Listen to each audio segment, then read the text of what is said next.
Hello, hello, hello. Hi, Hi, everybody. Chef Thank you. AJ. Hi, Armaiti. Thank you so much for being here, and thanks all of you for being here live. I'm Chef AJ, and welcome to Healthy Living Live. My guest today is Dr. Armaiti May. She is a doctor of veterinary medicine, and she is an integrative house call veterinarian and vegan advocate practicing in Los Angeles. She graduated with a BS in bioresource sciences from UC Berkeley in 2001. And after graduating from the University of California Davis School of Veterinary Medicine, I'm told that is the best one, in 2005, Dr. May worked at an emergency dog and cat hospital and then trained in veterinary acupuncture through the Chi Institute of Chinese Medicine. Dr. May provides house calls for dogs and cats in Los Angeles. She also founded a nonprofit organization called the Veterinary Association for the Protection of Animals to educate the veterinary profession about the benefits of veganism. So please welcome Dr. Armaiti May. Is it okay if I Thank call you you for having Armaiti me. since I know you? Of course, yes. Okay. Okay. I love your name because it's spelled Armaiti, but I hear mighty when I say it because you really are a very, what you do for animals. I think of you kind of as a superhero, a superwoman. So I love the name that you have mighty in your name, even though Yeah. it's spelled differently. So thank you so much for being here. I've wanted to talk to you for a long time, but especially wanted to talk to you now because recently there was a free docuseries that aired called The Truth About Pet Cancer that a lot of people saw. And I thought some of the information seemed spot on and interesting, but a lot of it seemed very conflicting, especially for those of us who are vegan. Ooh, Linda Middlesworth is on. She says, yay, hi, Dr. May, best vet worldwide. Absolutely. And so I wanted to talk to you because I probably get at least one email or one Facebook message a day, Facebook post saying, what do I feed my pet? Which, I'm not an expert. I mean, I can tell them when I feed my pet, but are vegan diets safe for pets? So I thought we'd start off in general about what we can do in general to improve the health of our companion animals. But what specifically role does nutrition play? Does it play a role? Because I mean, most people don't think it plays a role in human health. So why would they then think that it matters what they feed their pets? And then, of course, can dogs and cats be healthy on plant-based diets? So I'll let you take it away. It's a very important question, and thank you for having me. I'm really happy to have the opportunity to address this topic. I also get numerous messages from people asking these types of questions. And the fact is that nutrition does matter. It plays a huge role in health for humans and our animal companions as well. The food that currently is being fed to most dogs and cats has a lot of toxins in it. Many of the ingredients are slaughterhouse rejects, which include disease lesions, body parts that wouldn't be deemed fit for human consumption. Not that you or I would ever want to eat anything from an animal.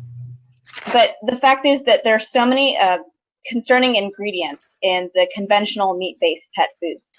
And even the so-called premium or organic meat-based pet foods still are alarmingly high in heavy metals, carcinogens, and what are called persistent organic pollutants, or POPs. And what persistent organic pollutants are these chemicals that are prevalent in our environment that concentrate heavily in animal tissues.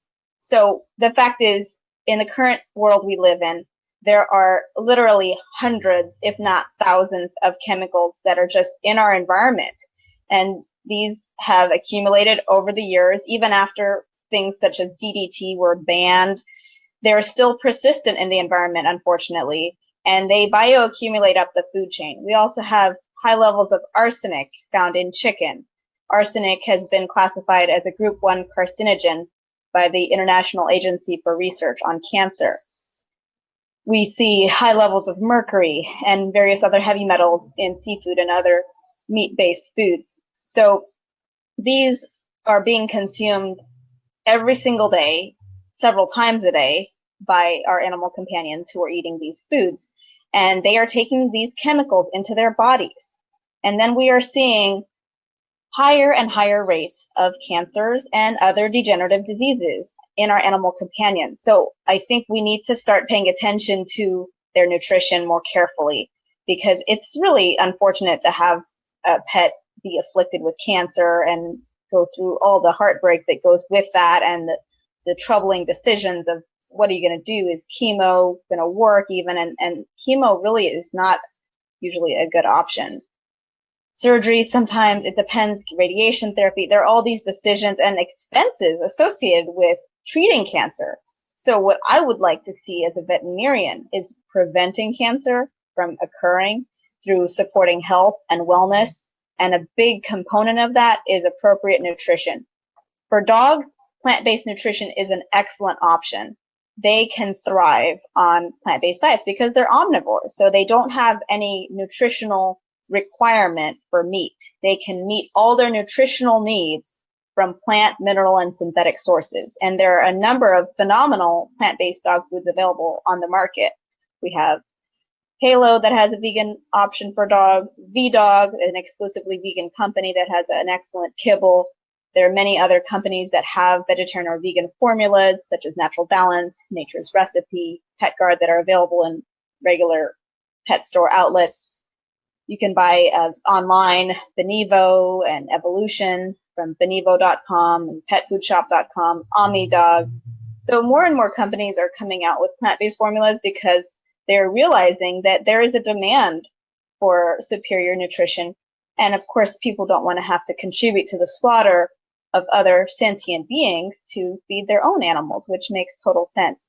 When you consider the environmental impact as well, that has to be taken into account if we're trying to be responsible stewards of this earth that is dealing with a mounting crisis of devastation of rainforests, pollution of our oceans, use of land that could be used for raising food for people to eat directly and is instead being used to clear land for raising crops to be fed to cows that are slaughtered or other farmed animals to be slaughtered. So when we don't need to eat animals and we don't need to feed animals to our dogs, I think it's a really better option to feed the plant-based food. Of course, it has to be nutritionally complete and balanced. So looking at the label and making sure it is approved by AAFCO, which is the Association of American Feed Control Officials.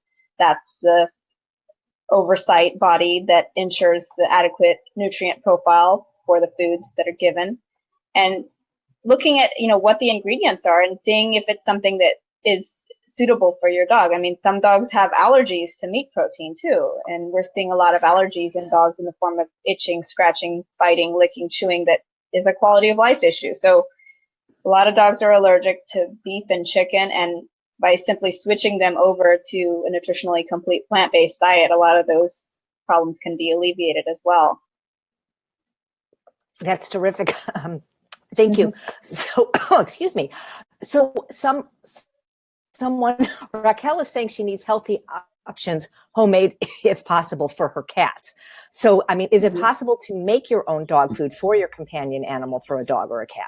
Yes, and I'm so glad she asked that question. There's a great book. I'm just going to put it here for people to see. This is by Dr. Richard Pitcairn. It's the 4th edition of the Complete Guide to Natural Health for Dogs and Cats.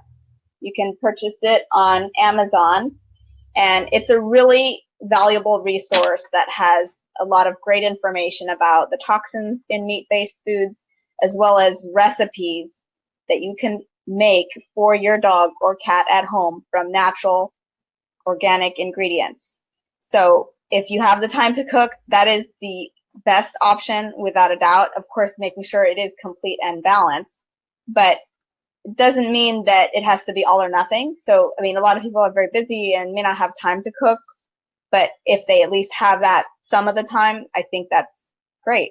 That's the best option available, but it's just not practical for some people to do that on a consistent basis. Right. Well, it's interesting you say about if you have time to cook, because it seems like nobody has time to cook anymore, even for themselves. But one of the things in the docuseries that I thought was interesting, and you can tell me if you feel this way too, that definitely, just like human cancer, pet cancer is on the rise, and processed food consumption is on the rise. So in the old days, people did feed their dogs table scraps. Now, maybe that isn't complete and balanced, but it seems like it would still be a lot healthier than a lot of these processed foods that so many people are feeding their pets today. That's one. But the other thing is, I understand that dogs are omnivores and they can thrive on a vegan or vegetarian diet. but they seem to pretty much like meat when it's offered. And so to give you an example, as you know, I've been vegan for almost 41 years and I've never had a completely vegan dog. Part of the reason is I've never had a puppy. I always get older dogs, which means they've had many years of consuming meat every day. And then they're 4 years old and they come to my house and they won't eat for 3 days. Now I give them mostly vegan food, but every dog I've ever had, Armaiti, like I live by a park and unfortunately a lot of squirrels die, they fall from trees, and they will literally eat a dead squirrel. So it seems to me, I'm playing devil's advocate here, that if given the choice, they kind of like eating meat. And that's a valid point. I think we see that in nature, that there is that natural instinct to have that as an option that's in their ancestry as a natural food choice. However, given that we haven't had the same circumstances that are in nature in our current day environment, and how we take care of our animal companions includes veterinary care, vaccines, surgeries such as spaying and neutering, being in a sheltered environment they wouldn't have in the wild. There are various things we don't do that are totally natural, that we have changed the way we've used to doing things. So in that sense, things can evolve. But as to their natural inclination to have certain foods, I mean, that goes back to their ancestry as what they ate as wolves. But dogs have ability to digest grains, including carbohydrates, much more so than their wolf ancestors. Over the course of the last 15,000 plus years, side by side with humans, they have actually developed many more genes than wolves have for digestion of carbohydrates. And also the other thing I want to mention is that even though dogs do sometimes prefer the taste of animal foods, it doesn't necessarily mean that's the healthiest option for them, because there are a lot of toxins in the meat-based foods, especially nowadays, because of bioaccumulation of carcinogens in animal tissues. So just as a human child perhaps may prefer to have a Big Mac or ice cream or something like that, that doesn't mean that that's the preferred option over, say, lentil soup or kale salad or whatever. No, I absolutely hear you. I just want to know what advice you have for someone like me that always adopts older dogs that have had many years of eating meat.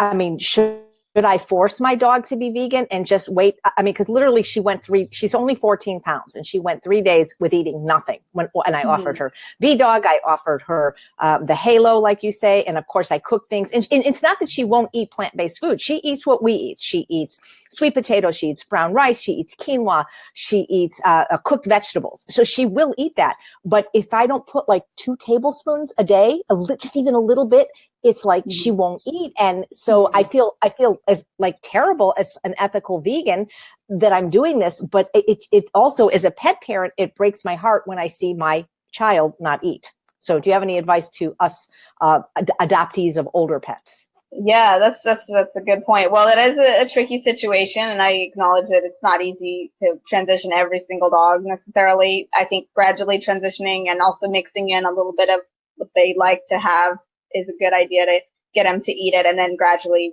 reducing that over time, perhaps a couple of weeks, even in some cases, to get them accustomed to the new food, and even using some of the faux meat analogs in small amounts, so it's not too high in sodium. But that can be a good way, as long as it's not too spicy or like onion rich and that kind of thing. But like even baked tofu can be a really nice faux meat of sorts that is very calorie dense and delicious, and may encourage them to be happy with the plant-based options. Nutritional yeast can also be sprinkled on the food and can be a really good source of B vitamins also. Right. Absolutely. And we have a mutual friend, Sinai Suzuki, whose book you endorsed called Happy Healthy Pooch. And she has lots of wonderful vegan recipes that she makes for her whole family of pets, and she has 6 dogs and 2 cats. And speaking of cats, so we know dogs can thrive on a vegan diet, they're omnivores, but cats are obligate carnivores, if I'm not mistaken. So what about them? Because I know that some people would like their cats to be vegan, and other people say, well, you're crazy, you can't do that. So what does the experts say?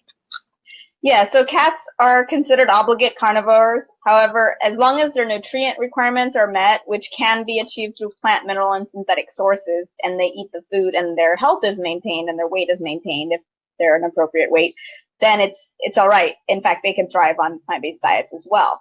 Now, there are a lot of cats out there who are finicky eaters who will refuse to eat the food, especially if they've been accustomed to eating meat for a good part of their lives. And in those cases, it may be too challenging for them to transition over entirely. They may still adapt to like a mixture of vegan and meat-based foods if that would be tolerable to at least reduce one's support for the slaughter industry and also reduce the intake of toxins for the cats, because we are seeing a lot of cancer in our cat companions. About 40% of cats these days dying from cancer, about 50% of dogs. So that is a consideration as well. And my own cats are vegan and they do fine. I mean, they love the food. I give them Benevo and Evolution. And I also give them some snacks, like one of my cats, Betty, she loves seaweed snacks from Trader Joe's, has that fishy flavor to it, and baked tofu as well. They really devour that as a little snack sometimes, or coconut oil. So there are different things that you can use to entice them to eat, adding nutritional yeast. Also, a lot of cats love that. So, I mean, it's more of a process that can be very patience involving for cats particularly, but it can be done in many cases. I will say though that for male cats, it's important to check their urinalysis because there is a potential for urinary crystals to form if the urine pH is too alkaline or if the cat just is predisposed to forming crystals, particularly if the cat is on a dry food or kibble diet. And that can happen to non-vegan cats. In fact, it happens to a lot of cats that are not vegan. So it's mainly a function of what they're eating as far as dry versus wet food, rather than the fact that it's vegan necessarily. But it is important if you do have a male cat to closely monitor that and ideally feed more wet food if feasible. If well, you know, there are those cats that refuse to eat wet food, so then it gets tricky too with that. But you can do different things to encourage them to eat the wet food, adding even water to it to make it like a soup consistency to really make sure they're getting plenty of water helps to prevent urinary crystals, which prevents the blockage in the male cats that can be an emergency if that arises because then they can't pee and they become very ill. So we have to safeguard against that happening. But again, that can happen to non-vegan cats as well. So I mean, really, whoever's watching, if you have cats at home, particularly a male cat, try to make sure they have at least some moist food in their regimen. Flowing water fountains are really good to help encourage adequate water intake, because generally, even if they're drinking some water, which of course they're going to be if they're eating a dry food diet, they don't get quite as well hydrated compared to if they're eating a wet food diet. Mm-hmm. Well, that's interesting. Now, Christy asked an interesting question. She says, how much do you feed a large dog? And I never understood how, well, at least for me, with what I teach with Ultimate Weight Loss, people have different caloric needs. They have different activity levels. So I never understood, like in humans, I never understood the efficacy of a weighing and measuring diet program, because how can you give a 4'10" woman the same food plan as a 6'5" man, which basically they do? So like, how does the can know whether it's vegan or not, like how much to feed? Because I've been very lucky that I haven't really had overweight dogs that I don't leave the food out, but they're not, I've always had dogs that kind of ate when they were hungry. So that's never been a problem here. And plus I walk them like 2 hours a day. But how do you know to feed a dog? Is it best to feed them meals? Is it best to leave it out? Does it depend? Yeah, every dog is an individual, and same with the cats. I mean, there are some dogs that need to have regular portions, otherwise they will overeat if you just leave out food ad libitum, as it's called, which means like unlimited amount available. Otherwise, if they're able to self-regulate, you can leave the food out. I mean, generally, 2 to 3 meals a day is usually a good standard to adhere to if that's feasible. But some people only feed once a day, and that's okay if the dog can tolerate that. But it should be portioned appropriately to the weight or the ideal weight of the animal. And I do see obesity and overweight animals frequently, actually, especially if they're indoors and not getting exercise a lot, or some people just don't seem to have an idea of how much to feed, and they feed a lot of treats that aren't they're very calorie dense, so they're like sugar and fat heavy, and it packs on the pound. So I definitely recommend using vegetable snacks instead of those high calorie treats. If people really want to give treats to their animals, they could use cucumber slices, thinly sliced carrots, or green beans. They can also reduce the calorie intake of the main food that they're giving, regardless of whether it's meat or vegan, and reduce it by like 25%, and then replace that portion that's been taken away with some steamed veggies like green beans, broccoli, carrots, which has less caloric density, but it still provides the satiety or fullness that helps the animal feel satisfied so that he or she's not begging for more food. Yeah, that's amazing that nobody can circumvent the laws of physics. That calorie density even applies to our animal companions. Tell me if you've noticed this, Armaiti, because you mentioned you see some overweight and obese dogs. My veterinarian says that every overweight or obese dog he has at the end of the leash is an owner that's also overweight or obese. Do you think there's maybe a correlation? Yeah, it is true. I do tend to see overweight clients with overweight pets. I mean, not always, but it does happen that way a lot of times. And yeah, I mean, they can both go on a diet together and hopefully encourage each other, but it's not easy sometimes because people don't always realize that what they're doing is causing their animal to be sick, and obesity does increase the risk for health problems in animals just like it does in people. So it's just something that I try to educate people on and give them a plan to adhere to also. So with a large dog, like a typical lab, let's say, who needs to lose, say, 10 pounds, ideally, I would suggest that they have a goal of having the dog lose 1 pound a week. And then that would mean the dog would reach his or her goal weight in 2.5 to 3 months, depending on how much needs to be lost. And then they can track the progress and see if they're making good progress. With cats, I recommend like 1/4 pound weight loss per week. So let's say a cat should weigh 12 pounds ideally and weigh 16 pounds, then that cat needs to lose a total of 4 pounds, which is going to happen over about 4 months. So it has to be a gradual rate of weight loss over a period of time that suits that animal's dietary pattern and their appropriate weight. So someone had asked, are there certain foods we should just never feed our pets? Like somebody had mentioned onions, and I've heard like chocolate and raisins and poinsettias. So are there just some lists of things that maybe we have around the house, either toxic chemicals or foods that should just never be at the level of our pets? Definitely. Yeah, never feed chocolate. I've seen that in pets, chocolate toxicity. It's pretty frightening, especially at the higher doses. And baker's chocolate is really a big no-no. If it's a less strong chocolate, like milk chocolate, which we wouldn't have in a vegan household, but something that's comparable to that, it's not quite as concerning. But again, it depends on the dose that the pet gets into. I mean, usually people don't intentionally give chocolate to their animals. It happens by mistake, like something gets dropped on the floor, or they go to the other room, and next thing they know, their dog like burrowed into their stash, and they are like, oh no, and they have to rush to the emergency. So in those instances, it is important for the veterinarian to be aware of how much chocolate the animal ingested and what kind of chocolate, as well as the body weight of the animal.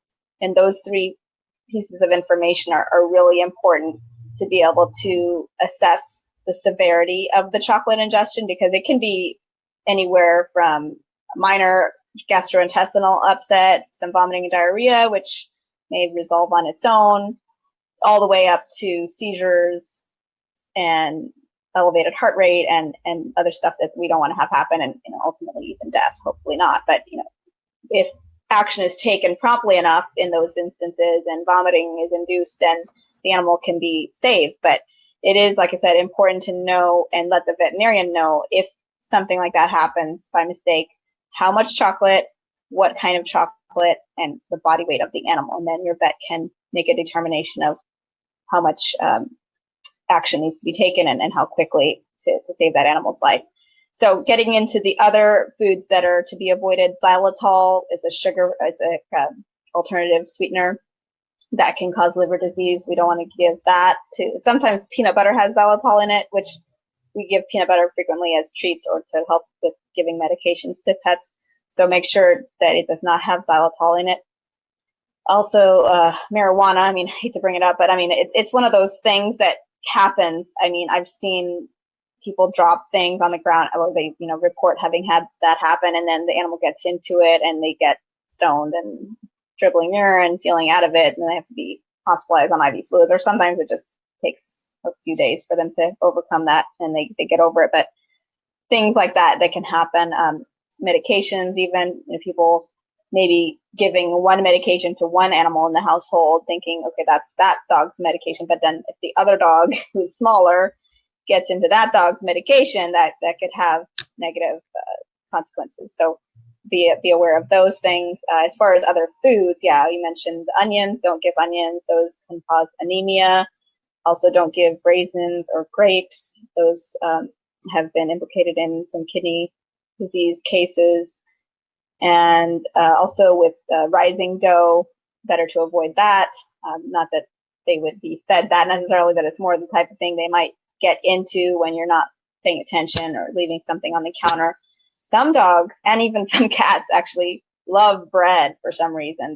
They'll like jump on the counter and eat a whole bunch of bread. So just be aware, just like you would if you had a toddler around, how you're placing things so they're out of reach. And maybe if they want a little piece of bread, okay, but then don't let them get into a whole bunch of it, because that could even lead to things like bloat in dogs, which is an emergency condition that requires immediate intervention. Wow, thanks. Julia asks, what is up with all these pet foods that are grain-free? Are grains bad for pets, specifically dogs? I think I think in most cases it's not necessarily the case that dogs need to be on a grain-free diet. I think that's more of a fad that's been popularized by maybe partly related to the gluten-free bandwagon. I mean, a lot of people are legitimately gluten intolerant, and I think part of that actually could be because of the genetically modified grains, which can upset people's stomachs because of the glyphosate in the grains. But as far as animals are concerned, dogs in particular, I haven't myself encountered cases where dogs were intolerant to grains. In fact, I see that dogs that are on these raw diets sometimes have diarrhea because the diet is just so rich that they need more carbohydrates to balance the food and make it easier to digest.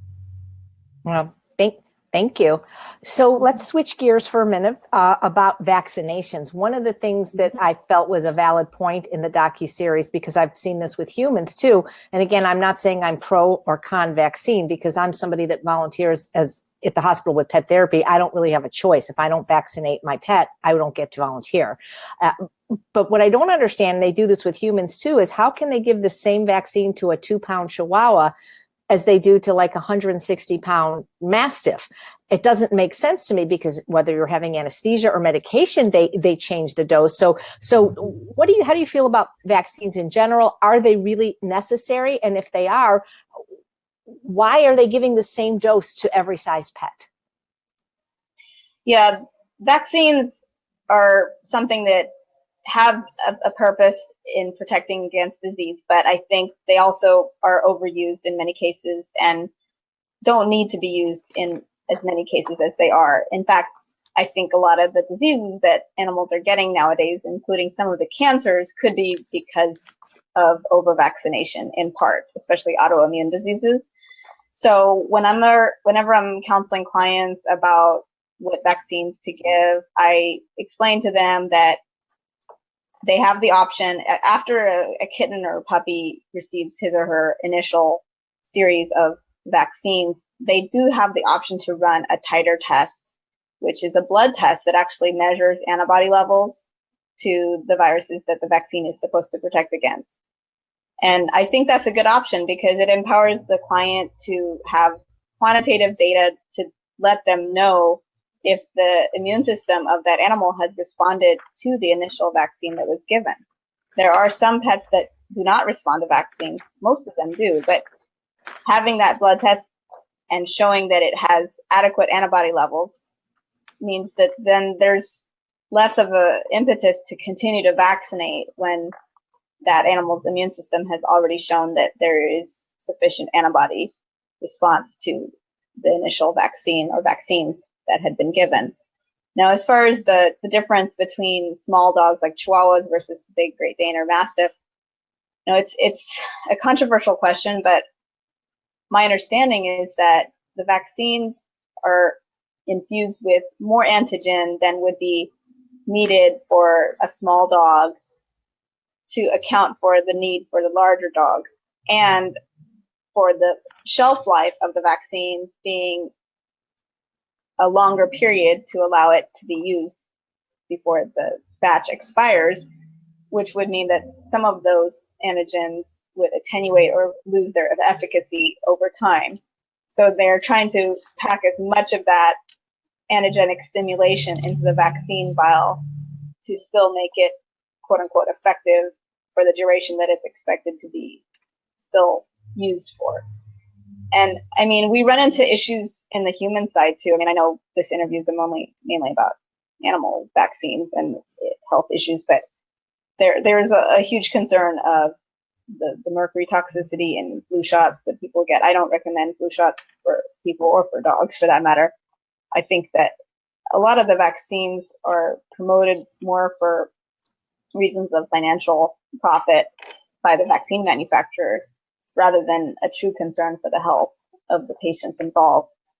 And we've seen a dramatic increase in degenerative diseases, which I think is also due in part to over-vaccination. So I would suggest talking to your vet, seeing what the risk factors are for each particular vaccine and the reason for giving the vaccine, and decide if it's even an appropriate vaccine to give, period.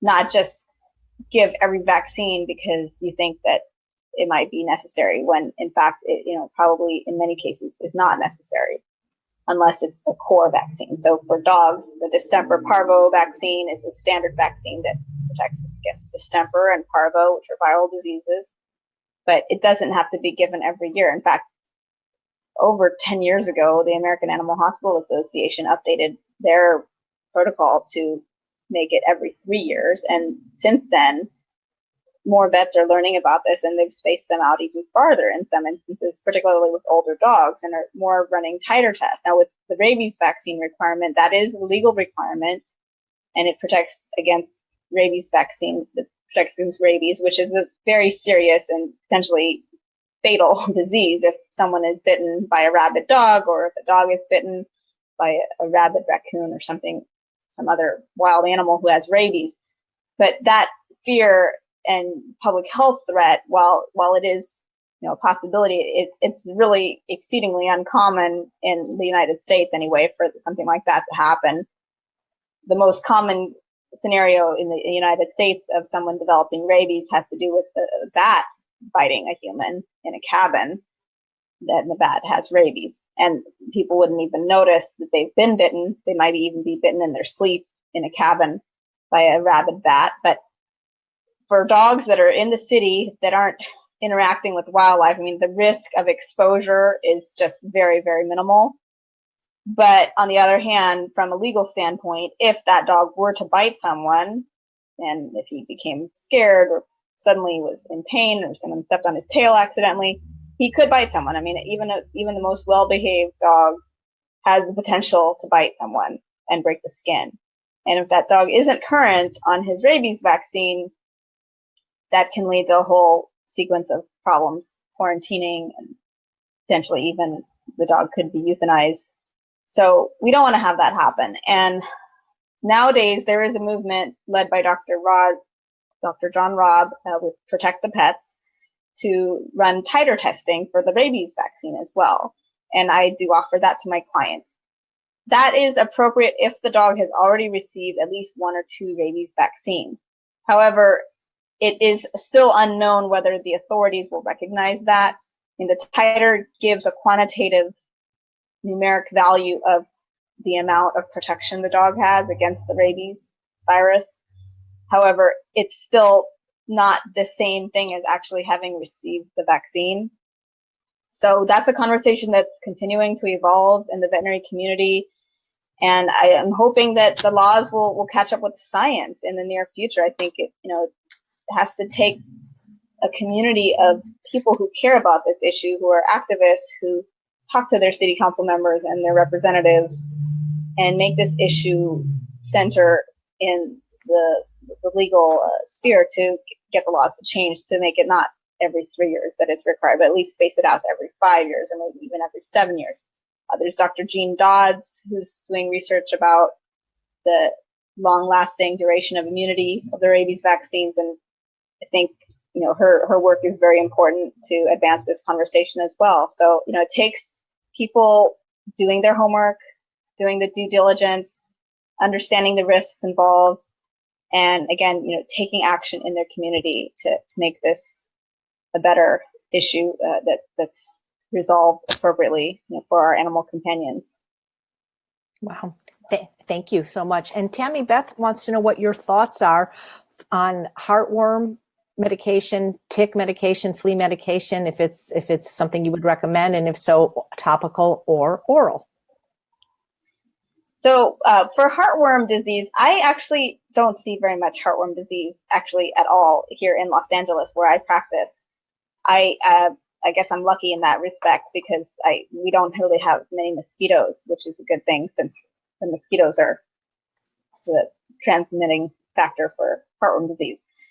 However, for people who do live in those areas, I mean, you have to kind of do your cost-benefit analysis, and if the dog is likely to get bitten by mosquitoes, then you might want to get the heartworm protection in place every month. But if you wanted to take that chance and not give it, I don't think that's a wrong decision. I think that it's still a treatable disease. I mean, I wouldn't say someone is irresponsible necessarily because they choose to not give that, but just bear in mind that there is a risk if you don't give it and you live in an area that has mosquitoes.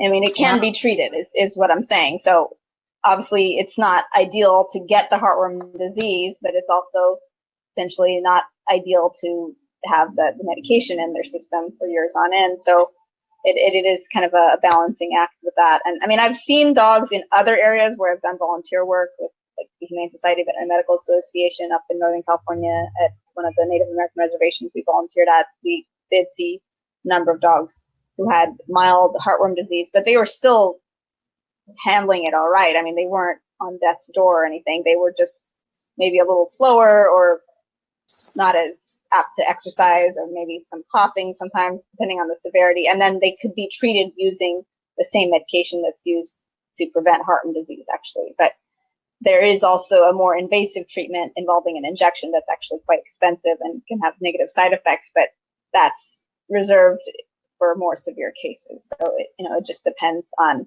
the environment the dog is in, what their risk for exposure to heartworm disease is, and how they can handle taking the medication.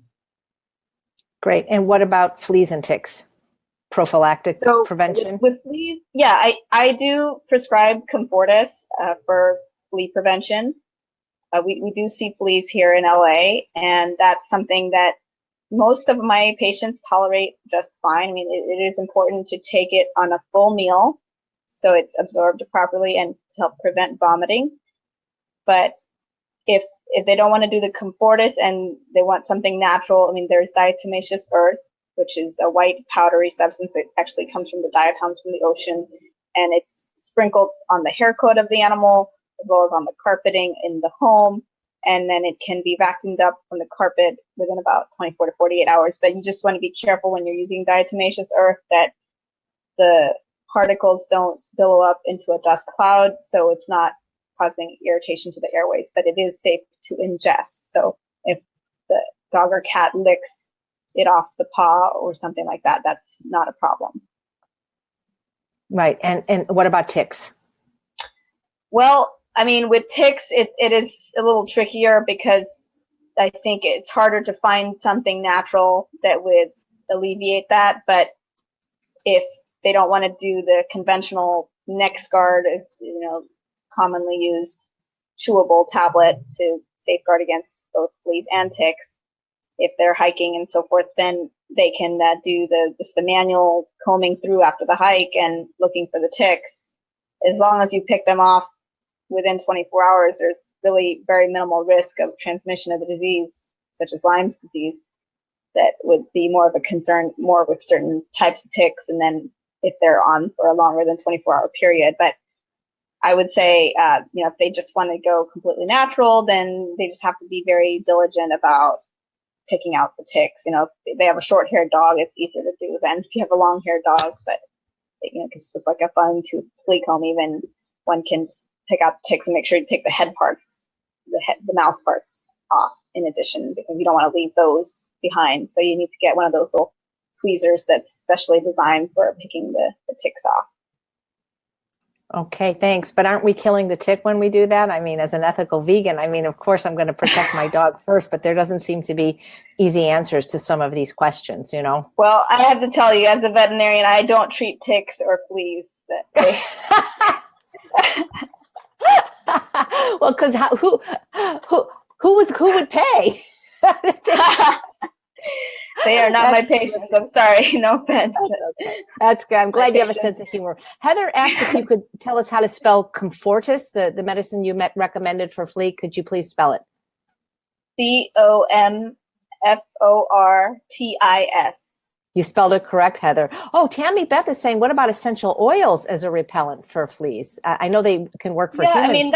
That's certainly an option, but you have to be also mindful that cats can be very sensitive to certain essential oils, and you want to be careful about which ones you use. You want to stay away from any citrus oils in cats, and make sure to just use a very minimal amount and not more than a drop of the actual essential oil itself, which should be diluted with a fair amount of coconut or almond oil as a carrier oil, so it's not overpowering for them. Sometimes you can do like collars that are infused in essential oils, like peppermint and cedar oil can be like a natural flea repellent. Just again, be mindful of the sensitivity of the animal to the odor and the concentration that's being used, so it's not overpowering for their system. Nice, thank you. So Diane wants to know if you've written a book about this, but I'm thinking maybe we should expect a book from you one of these days. What do you think? I would like to. I've been so busy with all of my work and activism, but maybe one day I'll write a book. It's just I have to juggle so many things. Not everybody watching lives in LA, but if somebody does live in LA and they wanted to partake of your mobile veterinary services, we've been keeping your website up on the screen, veganvet.net. Would all the information be there for how to get in touch with you to do a house call? Yeah, people can reach me through my website. They can also call me, and my number is 310-614-3530. So that's my house call and veterinary again, I'm business line. I'm typing it. 310-614-3530. And I also have opportunities for people to learn more about what I do if they're interested in veterinary medicine as a career or want to help out in some way as an assistant or a technician. They can also contact me through my website or send me an email, veganvet@gmail.com. My email. That's so interesting, because I was going to ask you, did you become a vegan first or a vet first? Well, I was actually raised vegetarian by my mom, and I went vegan when I read Diet for a New America when I was 18 by John Robbins. So I was vegan before I became a veterinarian, but I've always been an animal lover, and it just made sense once I learned more about what animals go through that I wanted to be, a vegan vet and advocate for them and be a spokesperson for them. So yeah, it was a hard path in vet school because many of my colleagues and classmates were not on the same wavelength in terms of respecting animals' life. If they're quote unquote food animals, as they called them, they figure, okay, those are the animals that are destined to be our food. And it's just a totally different mentality from how they view companion animals or dogs and cats. And so I actually attended my first animal rights conference in 2001 in Washington, D.C. I was so excited and had this hope of converting my classmates to go vegan. And so before the first day of classes, I put couple stickers on my locker that said like, love animals, don't eat them, protect farm animals, go vegan. Before long, people just thought I was this radical extremist or something. And I was called into the dean's office 6 weeks into my first quarter of vet school because a classmate complained of my locker stickers being offensive, which was shocking to me. I didn't know what to think about that. And I got through the program, but it was a challenge. It was a tough 4 years, and there was definitely a culture shock with how things are done in that environment.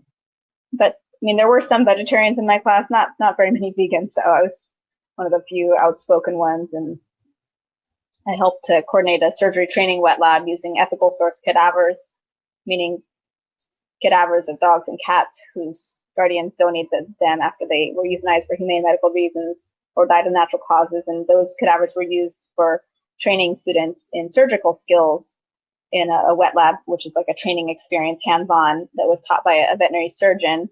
And that enabled the discontinuing of terminal surgeries involving small animals in the elective surgery curriculum, which then was later replaced with an elective rotation during the senior year, in which students perform needed surgeries on animals whose guardians weren't able to afford the regular price of the surgeries that were involved. And then faculty supervised the students as they were performing the surgery. So that was a good solution. But, it's a big progress that still needs to happen in some vet schools, but we're making slow, steady progress. There's Western University Veterinary School is in Pomona in Southern California, and they have Reverence for Life philosophy, which means they don't have any harmful or terminal use of animals in their curriculum. And they have a willed body donation program, which is a really wonderful thing. So that means that they don't have to take healthy animals' lives to teach their students. And I think that's so important because there are a lot of people who want to become veterinarians, but they're prevented from pursuing their passion because they don't want to have to participate in something that they don't believe in, that's against their ethical beliefs. That was my story at the University of Pennsylvania. I wanted to be a veterinarian and instead I became a vegetarian because but back then in 1977, there were no other options other than, using live animals or even dissecting the dead ones, which I was completely against. And if Neil Barnard existed back then, I didn't know about him. And it's almost like you're the Neil Barnard for veterinary schools, you do the same kind of work he does, but you're doing it in veterinary schools instead of medical schools. Well, that's the hope with my group, VAPA, the Veterinary Association for the Protection of Animals, which I've launched, vapavets.org. And I'd love people to get involved and help out if they're interested, because we do need more people to help us make this a reality for vet schools across the country to adopt the policy that Western University has. And as I was saying, as a house call vet, I offer at-home euthanasias when that time comes, and I do provide that option to clients to donate the animal's body if they choose to. They can certainly do something else if they prefer, but a lot of them like that option, and it actually kind of gives them more meaning in a way to the fact that their animal's life is going to then help other animals by training future veterinarians. So yeah, it's an evolution, and everything takes time, but I think the word's getting out slowly but surely, and as people gain awareness and get involved in their communities and reach out and see all the resources that are available, it can make this a reality. We have some great things in the future to look forward to. I didn't even know that donating your dog or cat's body was an option. They always just, send us the can afterwards, I didn't even know. So thank you. I just think in general, I think veterinarians are you don't become a veterinarian just because you want to be rich or famous. They really do are just, I admire the profession so much. And pretty much every veterinarian I've met, even if they eat meat, is a pretty good person and really does love animals.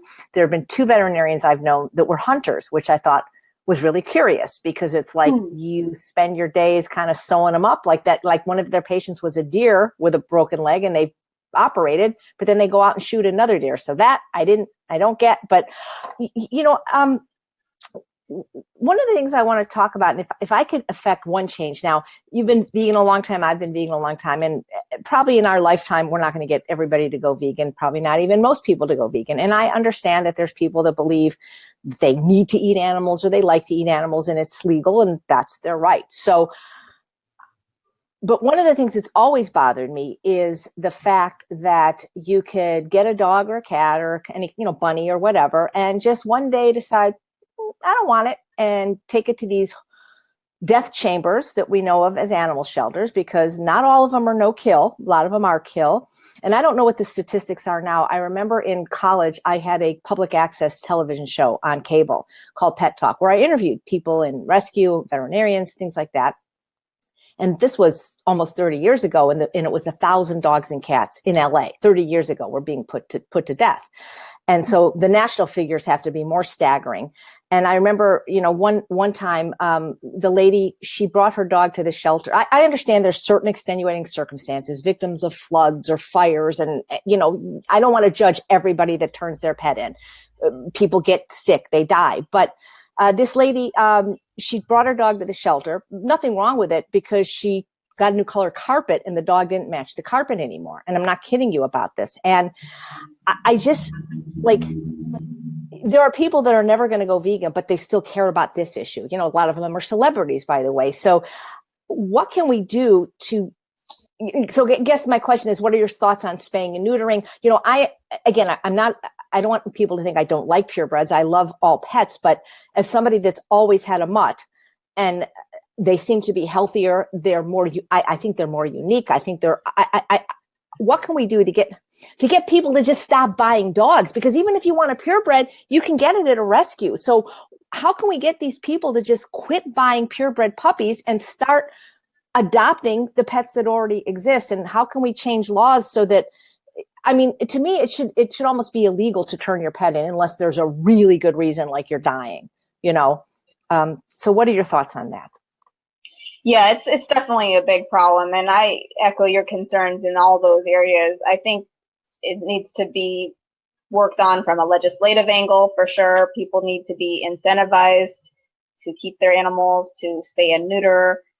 There also should be alliances between landlords and pet rescue agencies, or some type of nonprofit ideally should be formed, I think, to enable a smoother transition for guardians to be able to have their animals allowed in apartment buildings, because I think that's one of the big issues with the financial turn down and people having tough times and moving out of their homes to have to downsize. They might end up being in a position where they can't afford a location that allows a dog, for example. And then it's a really difficult and heartbreaking decision. Are they going to be homeless?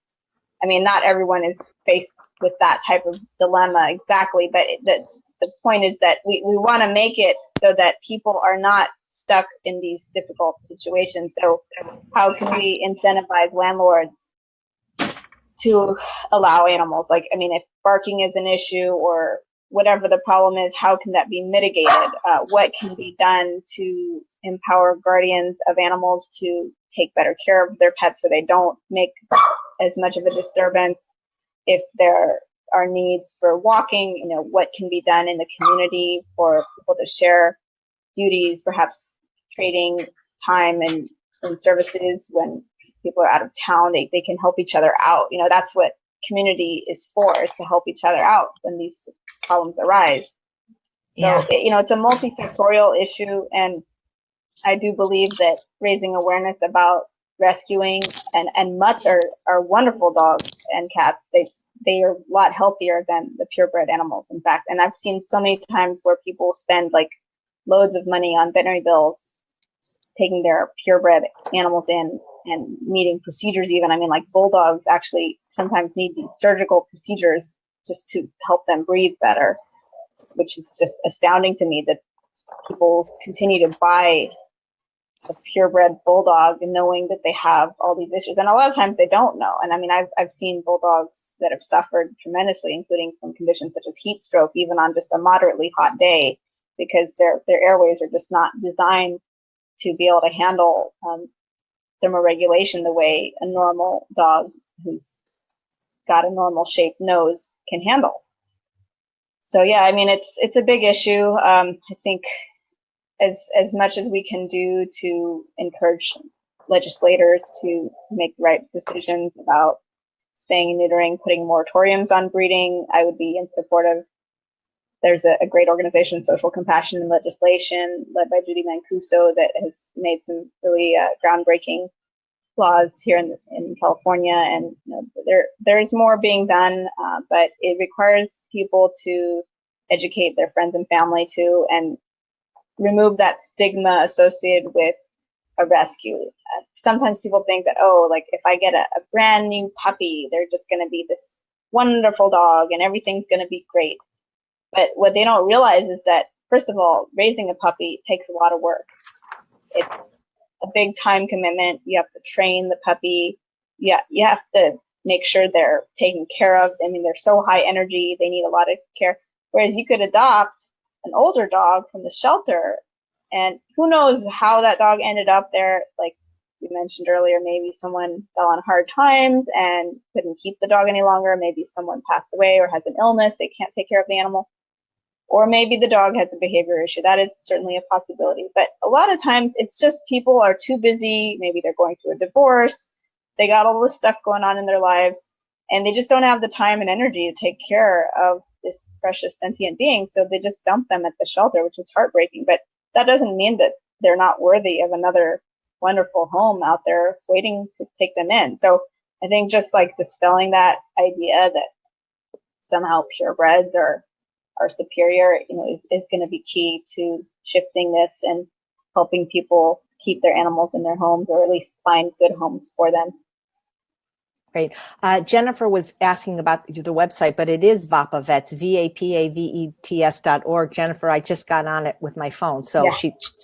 It stands for Veterinary Association for the Protection of Animals. Well, I'm certainly not complaining because all my dogs from shelters have been wonderful, but I just don't understand the need to have a dog that looks a certain way. I mean, it's not like you're mating with the dog like a person where you want like the best looking person you can get to have the best looking kids. We love our dogs for reasons. Who cares? I mean, like, I just don't get why people even care that much, but that's my own thing. So I won't waste any time on it. So, and even if people are attached to a purebred, I mean, 25% of the dogs in the shelters are purebreds anyway. And right. There are purebred rescue organizations furthermore. So there's really no valid excuse to buy from a breeder when there's so many amazing available. I agree. I have people in my own family that do it. It dries. Don't get me started. So Kathy wants to know if you should spay before or after your dog's first cycle. And so what is the best age to spay and neuter your pet? Well, in the conventional wisdom, spaying was recommended by 6 months of age, and that was due to the concern over mammary cancer risk if spaying was done after the first heat cycle. However, in more recent years, there's information available about potential health risks with spaying before a year of age, especially in large and giant breed dogs because of orthopedic growing that's still occurring that could potentially be hampered through an earlier age spay. That being said, I think every situation is different, and if an animal is likely to run out and mate, I would certainly want to avoid that from happening if at all possible. And if we need to spay the dog, then that's what needs to happen, because there are too many unwanted animals who are being killed. And so whatever we can do to prevent unwanted litters, while still paying attention to the health of the animal, of course, is worthwhile. It used to be they would talk about early age spay neuter, and there are still a lot of places doing that at very young ages. And I think that may, in some cases, be too young for the animal, especially if they're dealing with medical issues, or we don't know, if the hormones from their system that are naturally occurring could provide important factors for growth as they continue to mature. So I think that waiting until they're at least 6 months of age, and in some cases possibly up to a year, would be a good approach to go with. Well, thank you. So Julia has a question about traveling with her pet. She keeps it in a carrier, and I guess she wants to know, like, what's your thoughts on sedating the dog before flying and things like that? So for flying, if the dog is going in the cabin and you have an ability to peer in and check on the dog, then you can have your vet prescribe a tranquilizer if needed, such as acepromazine. that would be indicated if the dog is going to be very uptight and anxious and just like really amped up. If the dog is more just like slightly nervous but not really anxious and frantic, you can use Benadryl instead, which is not as profoundly sedating as acepromazine is, but can make them just like a little bit sleepy. And that would be like a milligram per pound of body weight. Or you can try something more natural, such as Bach flower essences, rescue remedy, like a dropper full of that, and get the pet version, which is alcohol-free. You can also use lavender essential oil diluted again with coconut or almond oil as a carrier oil. So just put like 1 drop of the lavender oil and mix it with a generous amount of coconut oil on your hands, and then pet the dog after you've done that to let it absorb into their system by being petted. Thank you. Diane wants to know, is there an organization where those of us who don't have a vet like you, because we don't live in LA, can find a vet like you? Well, we have some vets listed on our website, vapavets.org, on our board of directors. A few of them are in areas outside of LA, but we still, there's also, I mean, a growing effort to get more veterinarians on board with this. So there may be vets that we haven't yet identified who have similar values. In the meantime, you can check out a few websites that I'll mention. One is the American Holistic Veterinary Medical Association, which may not necessarily be highlighting vegetarian or vegan veterinarians, but at least vets who are holistically minded. And perhaps some of them are also open-minded about vegetarian and veganism. That website is ahvma.org. And then you can also check out the tcvm.com, which is the traditional Chinese veterinary medicine website, as well as IVIS.org. That's the International Veterinary Acupuncture Society. So those websites have a searchable database to find veterinarians that are trained in some form of holistic medicine, whether it's acupuncture, chiropractic, herbs, homeopathy, laser, ozone therapy, nutrition, kinesiology, or whatever other holistic modalities are out there. And then the TCVM and IVIS websites are specific to acupuncture and herbology. That's terrific. Linda Middlesworth is saying that v-dog.com has a list as well. So, great. And also plantbased.dog has about 20 veterinarians featured on that website. Their names are listed so people can look for them, but they're in various parts of the country. And I don't know if you noticed we had a canine companion join the broadcast already in progress. Hello.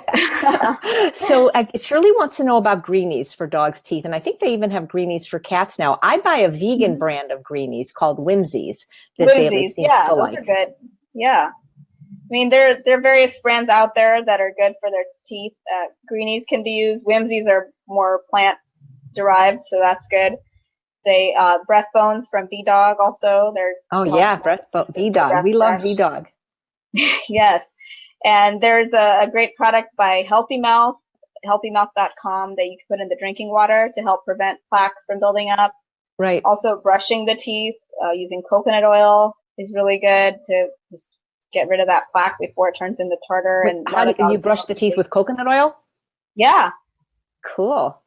Nice. Yeah, it has natural antibacterial properties, and it's very pure and natural. So it's something that most dogs and cats love the taste of too.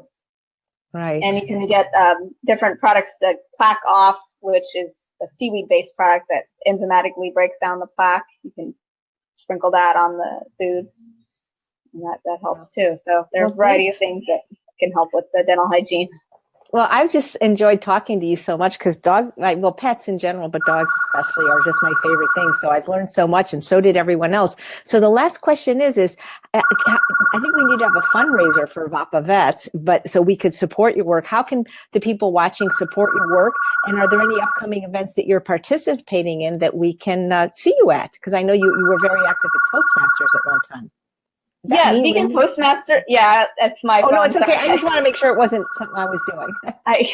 That's okay. But So yeah, if anyone is in the LA area, definitely check us out at Vegan Toastmasters, vegantoastmasters.org. We meet the first and third Sunday of the month. And actually our next meeting time coincides with Veg Fest, which will be held in Woodley Park in Lake Balboa in Encino from 10:30 a.m. to 6:30 p.m., vegfestla.org. So we'll have a table. VAPA, Veterinary Association for the Protection of Animals, and Vegan Toastmasters will be sharing a table, actually. So feel free to come by and say hello and sign up on our email list. Also, we'd love to have donations through our website, vapavets.org, which will help us move the ball forward in terms of reaching out to veterinary schools and also giving presentations to veterinary clinics about the importance of veganism. We've also done documentary screenings, such as Peaceable Kingdom, where we cater delicious vegan food. So I definitely want to do more of those, and the more support we can get to make those happen, the more we can do of them. As far as other upcoming events, I'll be speaking at Vegetarian Summerfest in Pittsburgh, I guess it's Johnstown, Pennsylvania. Me too. Yes, yeah. I'll be flying into Pittsburgh and then getting to Johnstown. So that's coming up this summer. There's the Animal Rights Conference I'll be speaking at in Los Angeles about plant-based nutrition for dogs. And then there's Veg Fest Colorado I'll be speaking at the end of July. So any of those events. Good thing you're in Toastmasters, given all those things. Hey, so you know what Amazon Smile is? You know how like you can pick a charity? Is Vapa Vets one of the charities people can pick? I haven't signed that up. That's a great idea. I should do that. Well, that's what I'm all about, is ideas, because I would be happy. Right now, my charity is John Pierre's Living with Harmony, which is also animal friendly, but that's a great idea. And I've donated to his. That's a wonderful one to donate to too. I think but you may as well. People are going to shop on Amazon anyway, so why not make Vapa Vets one of the choices that we can give to? Yeah, I'll have to look into doing that. Thank you. That's a great suggestion. Why are pets so awesome? That's what I want to know. They're just the best. So thank you so much, Armaiti. It's been just a real treat talking to you. And thanks everyone for watching another episode of Healthy Living Live. I'm Chef AJ, and I make healthy taste delicious. Thank you. Bye. Bye.